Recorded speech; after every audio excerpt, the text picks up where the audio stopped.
आज की अगर हम बात करें यानी 17 नवंबर 2025 को जो भारतीय बाजार मार्केट है, इसके अंदर हमें अच्छी तेज़ी देखने को मिली।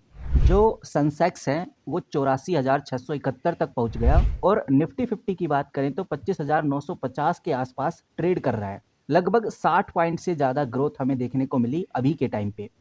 और ये जो मार्केट क्लोज होते-होते बोला जा रहा है कि भाई अभी ये चीज़ और एक्सटेंड हो सकती है। जो बैंक निफ्टी है वो 58,900 के ऊपर चला गया है और कह सकते हैं कि ये 5 कंसेक्यूटिव डे में अप ट्रेंड ही कर रहा है। कंसेक्यूटिव यानी कि लगातार के जो दिन आए थे 5 इसमें अच्छा खासा ट्रेंड कर रहा है। लेकिन सवाल ये है कि भाई ये तेज़ी क्यों है? इसके पीछे का रीज़न क्या है? क्या ये तेज़ी अब आगे भी कंटिन्यू रहेगी? तो सबसे बड़ा जो मुद्दा है वो है Bihar election. Bihar election result की वजह से ये तेज़ी हमें देखने को मिली है। पहली बात तो ये ध्यान रखनी है। और अगर एनडीए की बात करें उसने बिहार इलेक्शन में बहुत शानदार रिजल्ट दिखाए हैं। एक तरफा जीत बीजेपी सरकार की हुई है। एग्जिट पोल से भी बेटर परफॉर्मेंस बीजेपी सरकार ने किया है बिहार के अंदर। इससे एक बड़ा फायदा हुआ मार्केट में कि मार्केट के अंदर एक पॉलिटिकल लेवल पे तो स्टेबिलिटी आ गई। गवर्नमेंट का कॉन्फिडेंस बूस्ट हुआ और इन्वेस्टर्स को भी ये लगा कि अब ये सरकार कंटिन्यू रहेगी अगले इलेक्शन में भी। इसका मतलब इन्वेस्टर्स को विश्वास है कि मार्केट स्टेबल रहने वाला है। जो ऑर्डर्स आने थे वो ऑर्डर कंटिन्यू रहेंगे, कोई भी ऑर्डर डिले नहीं होगा, कैंसिल नहीं होगा, जिसकी वजह से एक डायरेक्ट रैली आई है इस बार इंडियन स्टॉक मार्केट में। और सबसे बड़ी जो रैली आई है वो है पीएसयू बैंक के अंदर। जितने भी बैंक्स के स्टॉक आप देखेंगे उनमें आपको आज तेजी देखने को मिलेगी। दूसरा जो सबसे बड़ा फैक्टर है वो है क्वार्टर टू की अर्निंग। इस बार देखने में भी आया है कि भाई क्वार्टर टू की अर्निंग काफ़ी बेटर परफॉर्मेंस में रही।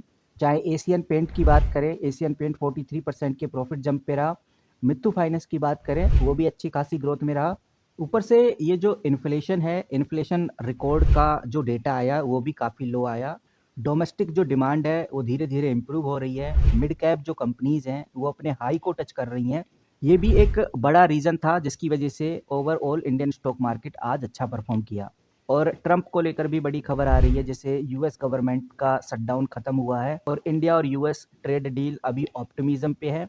रेयर अर्थ जैसे डील अभी फाइनलाइज होने वाली हैं। प्लस जो फेड रेट कट की भी उम्मीद ग्लोबल इक्विटी को आगे और जंप करा सकती है। सेक्टर वाइज अगर हम बात करें तो बैंक निफ्टी में अच्छी खासी तेजी आई है, जिसमें एसबीआई के ऊपर नज़र रखिए, एक्सिस बैंक के ऊपर नज़र रखिए। ओवरऑल पीएसयू बैंक 1.17% जंप करते हुए नजर आए। वहीं ऑटो हो गया, आईटी हो गया, मेटल हो गया, इन सेक्टर्स में भी अच्छी तेजी हमें आगे देखने को मिलने वाली है। तो अभी तक तो यही रीज़न निकल के सामने आ रहे हैं जिसकी वजह से आज हमें इंडियन स्टॉक मार्केट कुछ पॉजिटिव परफॉर्मेंस में नज़र आया है। और आगे भी यानी कल भी हमें पॉजिटिविटी ही देखने को मिलेगी। अगर रात को कोई बड़ी खबर आ जाए, कोई नेगेटिव न्यूज़ आ जाए तो उसका कुछ कह नहीं सकते।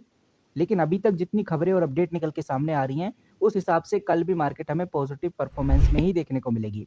तो इस वीडियो में इतना ही, मिलते हैं किसी नए वीडियो के साथ, तब तक के लिए take care and good bye.